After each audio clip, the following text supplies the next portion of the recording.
The adaptation plan came about as a result of work done by EPICA, and EPICA brought together a really great cross-section of people across Eyre Peninsula. We had people who had expertise in conservation, farming, fisheries, wild fisheries,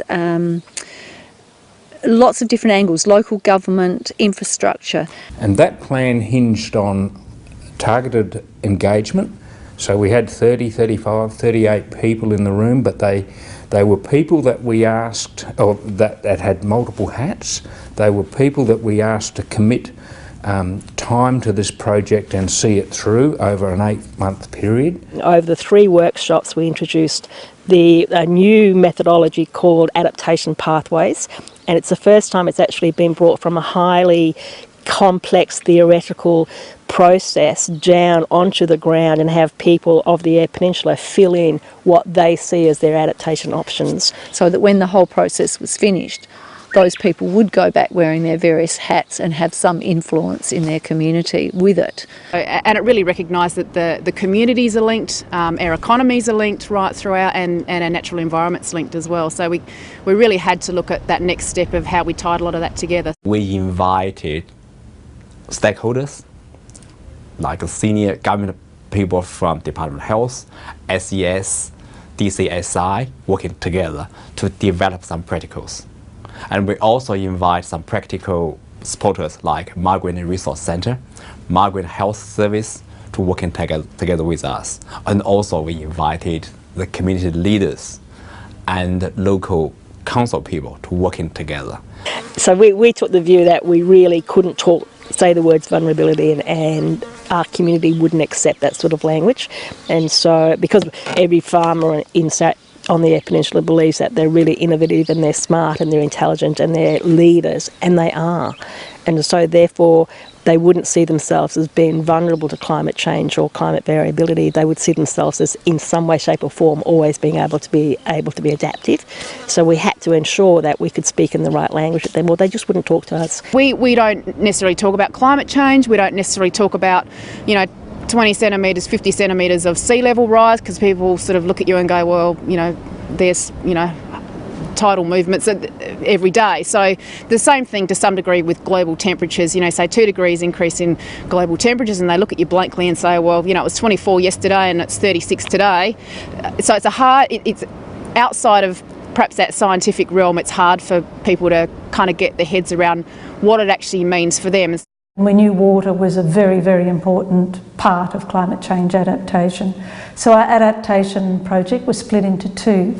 We commissioned an adaptation plan in general, and then a water-specific adaptation plan to make sure that this was addressed in some detail rather than with a broad brush. A really good thing about this project is that the three councils initially came together really of their own accord, did all the hard work of getting the funding and doing the research, and have really stuck at it. I think persistence is a really important thing, because as we've gone through this process, there's been political cycles going around at federal, state and other levels, and all sorts of things have changed nationally, internationally, both economically and in terms of climate change. So it's really important that we've just sort of, we just knew where we wanted to go and just kept going.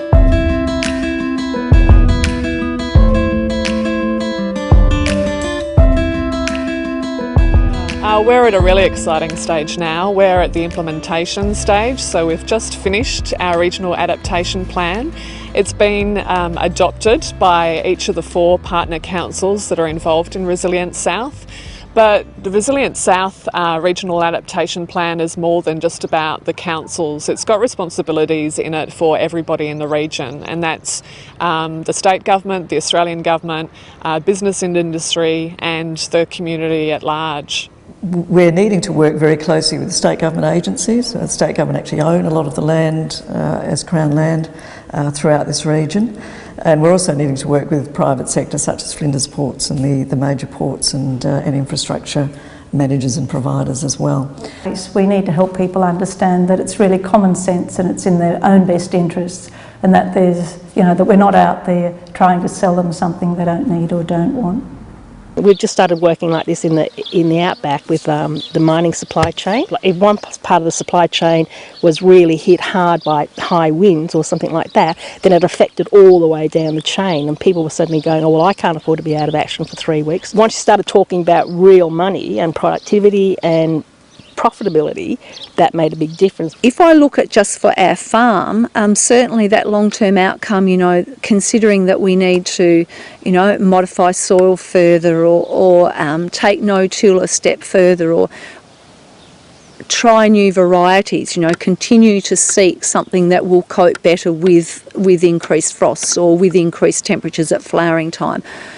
So all of those things are, long-term benefits of the plan. That part of the plan is being worked on by the fishing industry at the moment. They're now using parts of the plan, because they're involved in it, to say where they will actually conduct their own research. And what they've done is that the thinking behind the plan has confirmed their thinking that the tuna fish are moving, and therefore it's actually not such a bad thing at the moment, because instead of going out to sea for 3 days to find them, or 4 days, they only have to go out a little bit, so they're saving on diesel.